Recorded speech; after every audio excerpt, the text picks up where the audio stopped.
पढ़ो बेटा। हम्म।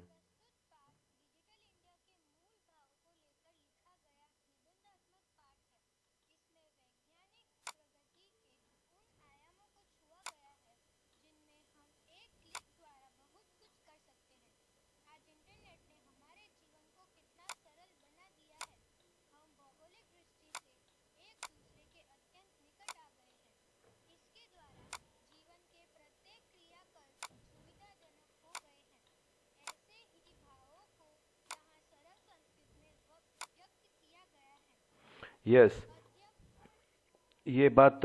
अब देखो, डीजी भारतम, जो हमारे प्राइम मिनिस्टर हैं, प्रधानमंत्री नरेंद्र मोदी जी, जो उनके द्वारा डिजिटल इंडिया के बारे में बात की गई है, उसी के बारे में ये चैप्टर लिखा गया है।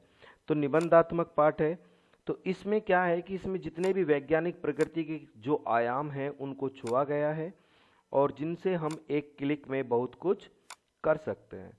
आज इंटरनेट ने हमारे जीवन को क्या किया, बहुत ही सरल बना दिया। और हम क्या कर सकते हैं, भौगोलिक दृष्टि से एक दूसरे के अत्यंत पास में आ गए हैं, निकट में आ गए हैं। क्योंकि कोई भी कितनी भी दूर हो, हम उससे फ़ोन पर बात कर सकते हैं, हम उससे वीडियो कॉलिंग कर सकते हैं। ये सब क्या है, डिजिटल इंडिया का ही तो प्रभाव है। इसके द्वारा जीवन के सारे क्रियाकलाप सुविधाजनक हो गए। हमें किसी से बात करनी है, कोई मशवरा लेना है, कोई राय लेनी है, तो हम इजीली राय भी ले सकते हैं। ऐसे ही भावों को या सरल संस्कृत भावों को यहाँ पर व्यक्त किया गया है। राइट। तो ये सब इसमें बताया गया है।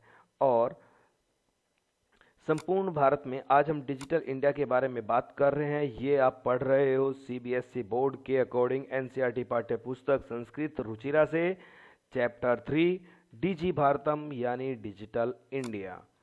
राइट। नेक्स्ट देखते हैं, अद्य यानी आज। आज संपूर्ण विश्व में डिजिटल इंडिया की इत्यस्य यानी इधर उधर चर्चा श्रूयते, चर्चा को सुनते हैं। आज हम पूरे विश्व में डिजिटल इंडिया की बातें ही सुनते हैं। अस्य पदस्य का भाव इति, इस पद का क्या भाव है। मनसी जिज्ञासा उत्पद्यते, ऐसी मन में जिज्ञासा उत्पन्न हुई। इस पद का क्या मतलब है, क्या भाव है, वही है ये। काल परिवर्तनेन सह मानवस्य आवश्यकताओपि परिवर्तते। काल के परिवर्तन से, राइट, काल परिवर्तनेन, काल परिवर्तनेन, काल परिवर्तन से,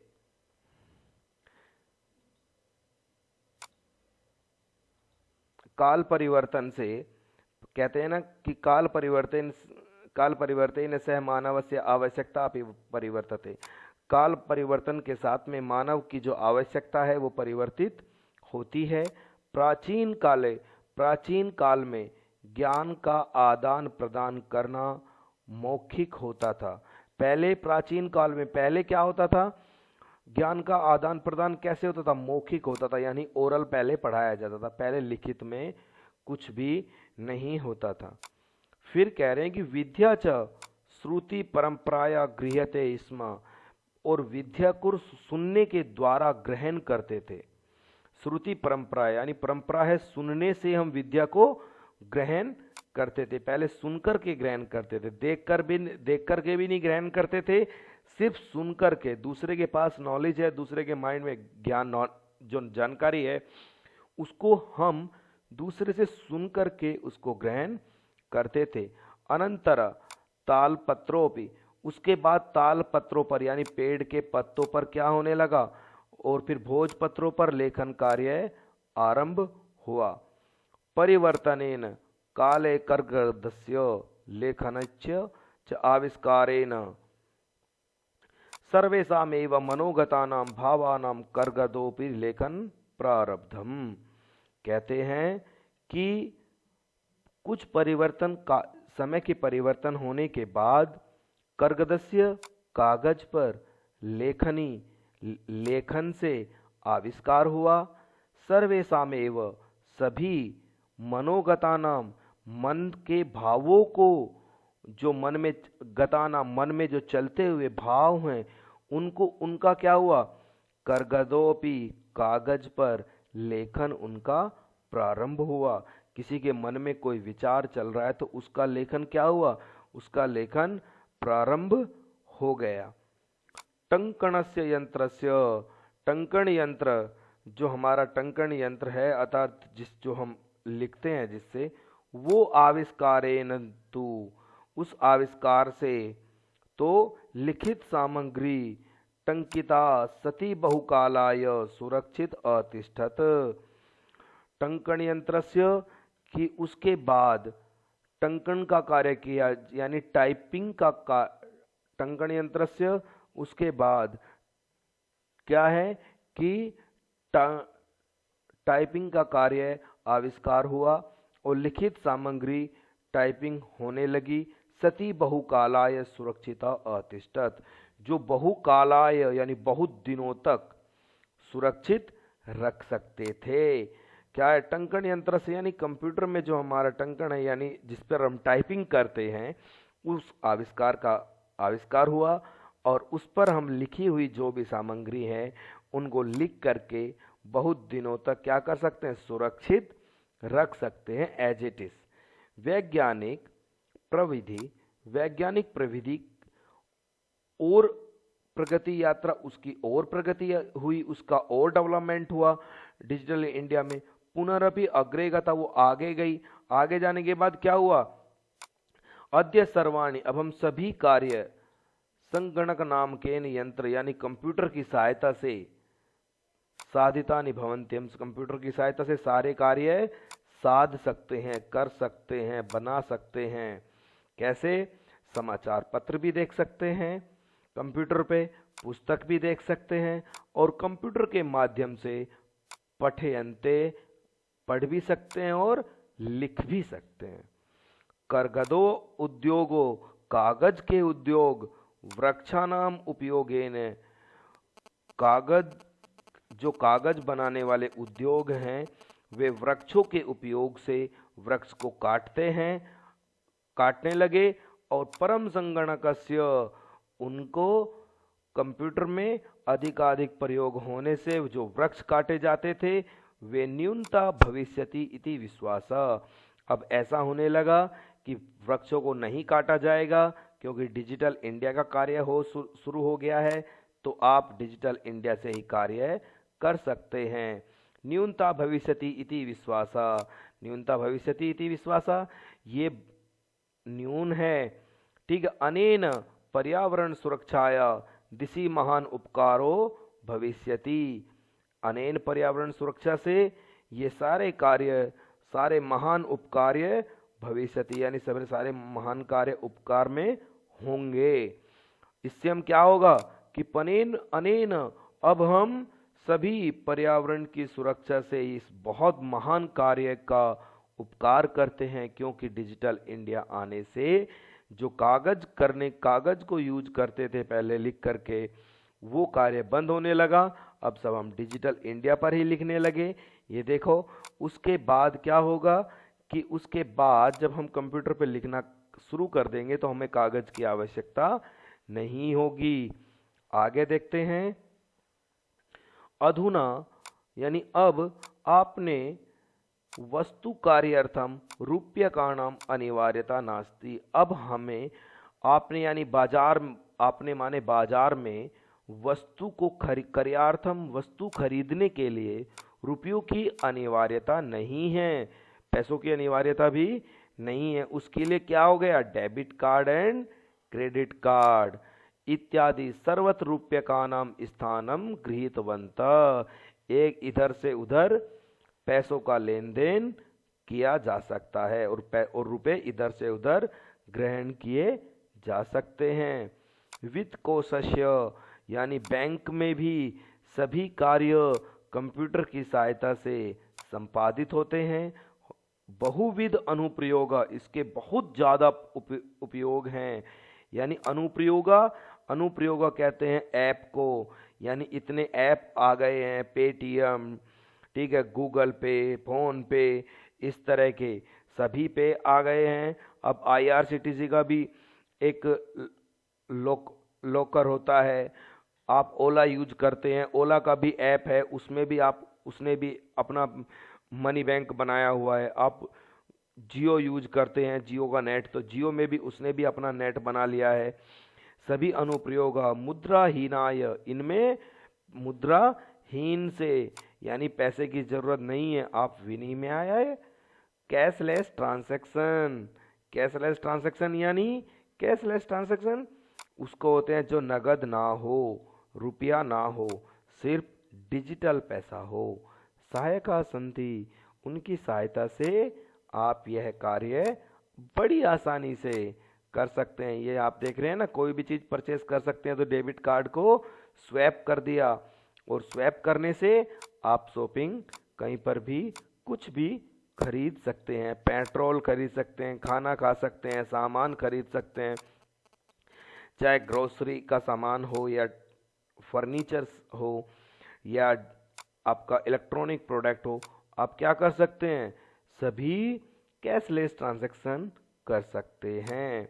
कुत्रापि यात्रनाय करिनाय भवेत रेल यात्रा पत्रस्य, अब कहीं भी यात्रा करने के लिए, रेल यात्रा करने के लिए, पत्र के लिए भी, वायुयान करने के लिए भी, पत्र यानी जो कागज पर अनिवार्यता नहीं है। आप मोबाइल फ़ोन भी यूज कर सकते हैं, मोबाइल में भी दिखा सकते हैं कि ये मेरा टिकट है।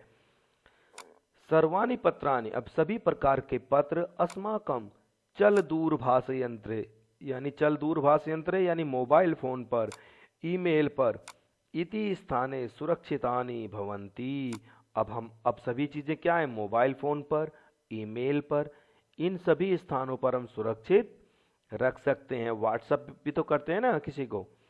यानी संदृश्य वयम सौकर्ण्य यात्राय आनंद गृहम, अब हम सभी के साथ में सुखपूर्वक यात्रा का आनंद ले सकते हैं। चिकित्सालयोपि, चिकित्सालयोपि, चिकित्सालय के द्वारा, उपचार्थम, उपचार करने के द्वारा, रूप्यकाणाम, पैसों से, आवश्यकता नानुभूयते, अब चिकित्सालय में भी यानी हॉस्पिटल में भी उपचार करने के लिए भी रुपयों की आवश्यकता नहीं है, नहीं होती, क्योंकि सभी कार्ड माध्यम से, ई बैंकिंग से, ठीक है, शुल्क प्रदान कर सकते हैं। क्या, ATM, credit card, debit card, net banking, phone पे, गूगल पे, भीम ऐप, ठीक है, हम सभी इन तरीके से क्या कर सकते हैं, पैसा इधर से उधर ट्रांसफर आसानी से कर सकते हैं। नेक्स्ट है तदिनम नीति दूरम, कुछ दिन दूर नहीं, जब हम, यदा माने जब हम, हा हस्ते एकमात्र, चल दूरभाष यंत्रमादाय सर्वाणि कार्याणि साधयितुम समर्था भविष्याम, वो दिन दूर नहीं, तद दीनम नीति दूरम, वो दिन अब दूर नहीं, जिस नीति से, जिस रूल से हम, जब हम हाथ में सिर्फ एकमात्र फोन से चल दूरभाष यंत्र आया, यानी चल दूरभाष यंत्र आया है, मोबाइल फोन से सभी कार्य सिद्ध कर सकते हैं। साधितुम समर्था भविष्याम, आगे सभी कार्य सिद्ध कर सकेंगे। वस्त्रपुट के रूप्य कामा, अब वस्त्रों में भी या बटुए में भी पैसों की आवश्यकता नहीं होती। पासबुक की आवश्यकता, पासबुक और चेकबुक की भी आवश्यकता नहीं होती। क्यों? क्योंकि पठनार्थ पुस्तकानां समाचार पत्राणाम अनिवार्यता समाप्त प्राय भविष्यति। अब इन सब की चीजें क्या होगी, इन सब के कार्य अनिवार्यता समाप्त हो गई है। क्यों? क्योंकि लेखनार्थम सभी कार्य क्या है कि डिजिटल पर पढ़ सकते हैं, हम न्यूज भी देख सकते हैं, पढ़ भी सकते हैं। कर्कदस्य कागज की नूतन ज्ञान अन्वेषणार्थ, सभी नूतन के ज्ञान जो है क्या है, वे अन्वेषणार्थ शब्द कोशापि आवश्यकता न भविष्यति। अब शब्द कोश की भी यानी डिक्शनरी की भी आवश्यकता नहीं है। क्यों? क्योंकि कंप्यूटर पर सर्च कर सकते हैं। अपरिचित मार्ग, अब ऐप किसी भी, अगर हम अपरिचित हैं और हमें मार्ग का रास्ता नहीं है तो वो तो उसके लिए भी गूगल मैप ज्ञानार्थ मार्गदर्शकस्य, हमारा गूगल मैप क्या करता है? हमारे ज्ञान का अर्थ मार्गदर्शन करता है, मानचित्रस्य, जिसको हम गूगल मैप बोलते हैं। आवश्यकता या अनुभूति अपि न भविष्यति, अब हमें किसी भी अपरिचित मार्ग के ज्ञान के लिए किसी मार्गदर्शक की आवश्यकता नहीं है। उसको मानचित्र आवश्यकता अनुभूति अपि न भविष्यति, क्योंकि हम नेट पर सर्च कर सकते हैं। एतत् सर्व एकनेव, अब सभी कार्य यंत्र से हम कर सकते हैं। और क्या क्या कर सकते हैं? शाकादिक क्रियार्थम, साग सब्जी खरीद सकते हैं। फल क्रियार्थम, फल भी खरीद सकते हैं। विश्राम गृहेषु, होटल में विश्राम भी कर सकते हैं। कक्ष सुनिश्चितम, कक्ष भी सुनिश्चित कर सकते हैं। होटल में शुल्क भी दे सकते हैं। प्रदातुम, ठीक है, विद्यालय महाविद्यालय चापि शुल्कम प्रदातुम, अब विद्यालय हो या महाविद्यालय हो या स्कूल हो या कॉलेज हो या यूनिवर्सिटी हो, किम बहुना दानम अभी, उनमें हम दान भी कर सकते हैं। किससे कर सकते हैं? चल दूरभाष यंत्रम एवं अलम, अभी हमारा मोबाइल फोन बंद नहीं हुआ। डिजिटल भारत ही इस दिशा में हम सब भारतीयों का द्रुत गत्य अग्रेसरामा, अब हमें क्या करेगा डिजिटल इंडिया? अब हमें सभी को क्या करेगा? हम सब भारतीयों को अग्रेसित कर देगा। तो बच्चों, आज आपने पढ़ा डिजिटल इंडिया यानी डीजी भारतम। इस चैप्टर में आपने देखा कि कैसे डिजिटल इंडिया की सहायता से हमारे सारे कार्य सिद्ध हो जाते हैं। अब हम सभी अपने कार्य को श्रेष्ठ रूप से कार्य को कर सकते हैं और अपने लिए क्या कर सकते हैं? अच्छे अच्छे हम कुछ भी डिजिटल इंडिया से परचेस भी कर सकते हैं।